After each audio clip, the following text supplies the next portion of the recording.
All right. So Danny and I are teaming up together to teach a little elective together on this man. This is J.D. Salinger. Jerome David Salinger. Right. This sort of iconic writer, perhaps the most famous and infamous and important writer of the 20th century.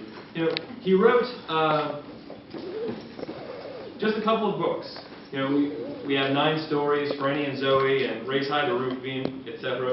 But The Catcher in the Rye is, you know, sort of captured this enormous zeitgeist. And, you know, pretty much everyone from like the last 3 or 4 generations has had it in like must reading, especially for young adults. You know, just fans became completely obsessed with it. It was read and reread and reread, and you know, till the spines break. And Salinger just skyrocketed with just a very short amount of, you know, small catalog of work to become the voice of his generation. And then he disappeared. Not publishing anything for, you know, the last 40 some odd years of his life. He you know, disappeared into seclusion, sort of overcome with celebrity and fame and lots of different pressures and personal demons, and just lived in rural New Hampshire. But Catcher is, you know, what really is, you know, considered his greatest work. Really captured the spirit of the people, and he kept it so dear to his heart. He never sold the movie rights, and you know, that's just how much the book meant to him. And it was also one of the most banned books of all time. I'm just wondering how many people are familiar with the book. Have you all read it? Yeah. Pretty good. Pretty good. So,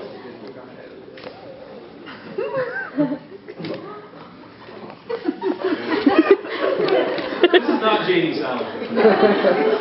This is my uncle. I'm serious. I'm serious. This is Winslow Lorberbach. Danny's uncle, he actually lived in Keene, New Hampshire, where he was just an exquisite gardener. And, you know, well, no, I'm sorry. He is just an incredibly talented. This is Winslow Lorberbach's garden, featured in Better Homes and Gardens.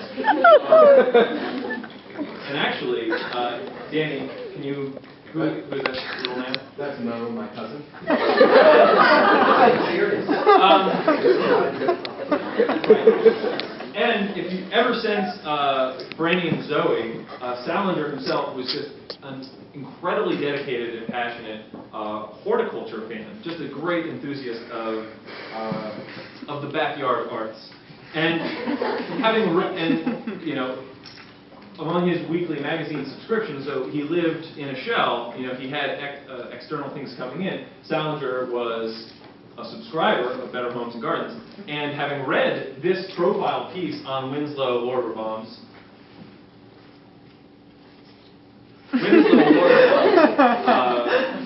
gardens, he realized that Salinger realized that he was actually neighbors with this man, and because he sort of saw this man as a, you know, a salt of the earth, gardener, etc., he decided, you know, normally he really kept to himself, but he decided he was going to reach out to Danny's uncle, which is like really extraordinary. I mean, denying every interview request for 40 years and like just befriending Winslow. They grew so close, actually, that Winslow said that Salinger sort of became a brother to him. And then, on January 27th of this year, actually, Salinger died. This is the cover on Esquire. Fans all over the world mourned his death. I mean, I was actually really sad. I talked to some friends in high school who, like, were in my English class when we read Catcher in the Rye. We talked about it a little bit. Anyway, my uncle was, like, really affected by it. Salinger, however, was not inactive in his reclusive years, and actually completed manuscript to my uncle, and it is actually the sequel to Catcher in the Rye. We have it here.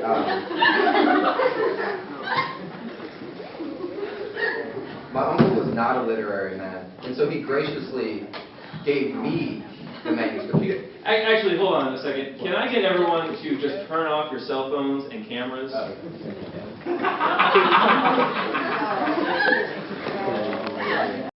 giving me these.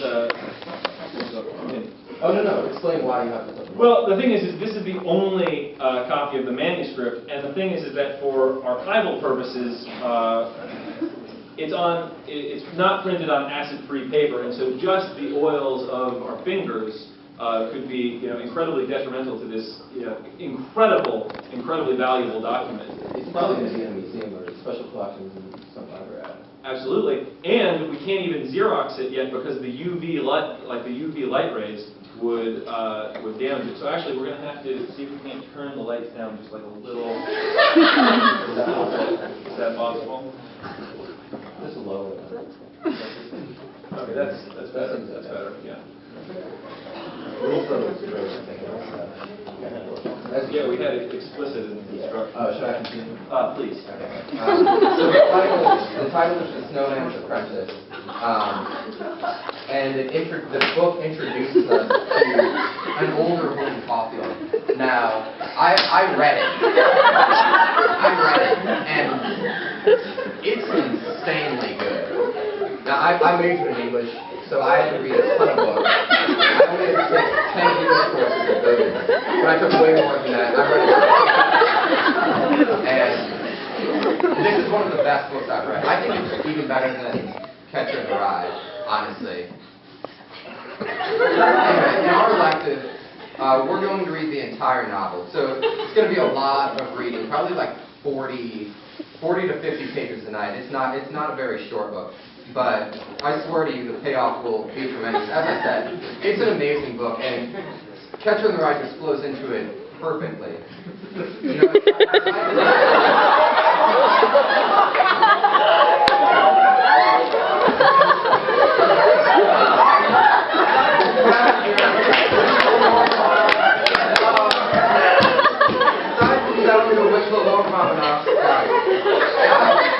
No one else has laid eyes on the manuscript. This is an amazing opportunity. Guys, he also gave Winslow permission to sell the movie rights for the book. And already there are rumors circulating that the part of Holden will be played by Zac Efron. Right there. That older Holden Caulfield. Also, because my uncle owns the movie rights, he's asked me to find some extras for the film. And I'll just say that you should not pass this up. You will certainly regret it. This is going to be an amazing elective. Isaac and I have been planning it for weeks. We wanted to do it last week, we wanted to do it the week before, but now is the time. I've gotten to know you. You're really an amazing group. Anyway. This is history, and I want you to be a part of it.